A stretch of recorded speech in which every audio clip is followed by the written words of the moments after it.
Welcome back to Player Home and any fans out there who appreciate the thickness of Miss Incredible. And if that's you, we can pretend we won't look up the subreddit of the 2016 short Inner Workings with their immense family values. We jump straight into our next adventure after we hear a handful of Spartan soldiers got into Xerxes' crack cocaine supplies and got full dog-eyed riding their ship off into the cliff.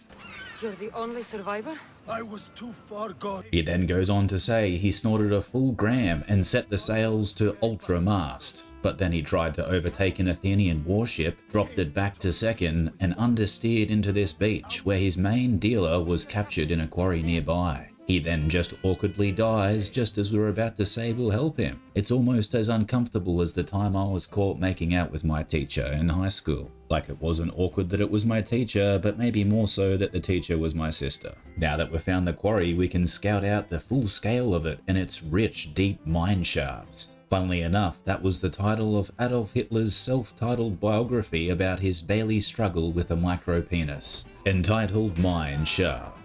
Now that we've taken out a few of the guards, we can commit to saving this prisoner, but then we unfortunately watch him run straight into the arms of the enemy. Like the saying says, you can lead a horse to water, but not if you're a c***. But just as we try to rescue the dealer, a mercenary approaches. I'll admit this fight was hard enough when a second mercenary tries to make this a threesome. I clearly knew I was in over my head, so I draw a mint condition Hollow Charizard to gain the upper hand. Just as I think I've got the edge, he laughs in ridicule and plays an ultra-rare Japan-only release Blue Eyes White Dragon. So out of sheer sign of respect, we die to avoid defeat. After another 500 deaths later, night has set in and we can finally rescue the dealer. We then lead him far away from the quarry into safety where he thanks us. Thank you, Mystios. I hope Phoenix pays you well for this. He goes on to say he's heard of our great reputation as a forced gimp cuck enslaver and gives us word of two brothers desperate for that kind of attention. We thank him for the intel and tell him as a mistress of this reputation, we command him to turn left as he leaves. I'll report to her at once. And with that he turns left and it's mission complete.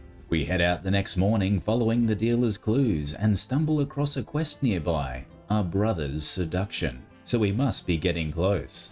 Just as we set off, we pass a group of local street performers and instantly recognize the man in red. He was actually the first known player to finish Guitar Hero Legendary on tambourine. We then head deep into the forest with word of the first brother and take care of the guard.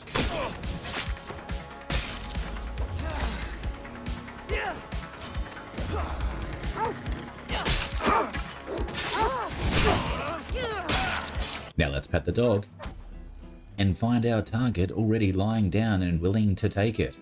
But we decide at least to take him back home for a bath first. He tells us he's actually fine to walk, but prefers to get into the whole roleplay of someone who's hopelessly needs to be rescued, and that this gives us a great opportunity to sit on him on the ride home so he can already get used to the submission. So, does my enchanting rescuer have a name? Kassandra. He then bends over a bit to show us how low he'll go to please us. But just as he stands, his brother walks in to challenge his simpness. He then goes on to say he'll literally cut his own balls off just so Kassandra can carry them around in a purse to prove his loyalty. But that before the night sets in, we need a few supplies for tonight's humiliation. And with that, it's quest complete. So let's set off to grab our ingredients for tonight. We stumble down the hills nearby where we meet our first tradesman, who says if we're at least going to humiliate these boys, best they wear armor so they don't break any ribs like the last woman they were with. We find this hard to believe as no armor could stop a god like us. So he says he'll prove it and asks us to hit him once to test the armor's strength. And sure enough, the armor holds up quite well. He now hands us the armor and it's off to our next target. As we scout around, we find our last ingredient in a wharf nearby, where we can commit to taking down a few guards.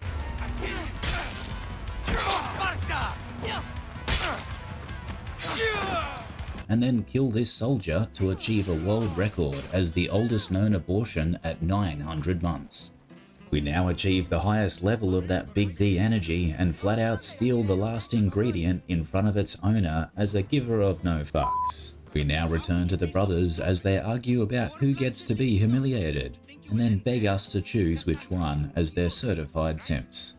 We can then commit to the lanky one as he'll be easier to break, and tell him to meet up with us around 9:45 tonight. Let's see how the mood strikes us. That was delicious. I told you I could cook. Was the food worth it? The company was certainly worth it. I'm having a really nice time. He then complains he's been a really good boy and made us dinner, and done everything an obedient Malacca would do all day. But why are we being so nice? This of course is a fatal mistake as we drop the act and take to our feet speaking sternly. That's mistress to you, cuck. We then completely dominate him and he realizes he's in too deep and has forgotten to wear his protective armor. But he's all too late. A lesson here for us all, I'm sure. And with that, it's a brother's domination complete. Now I just wanted to take a moment to thank all of you guys out there. I think I joked in my first video of a dream of 9 subscribers, and as of writing I've just hit 60. I can't thank you all enough for all your comments and messages of support.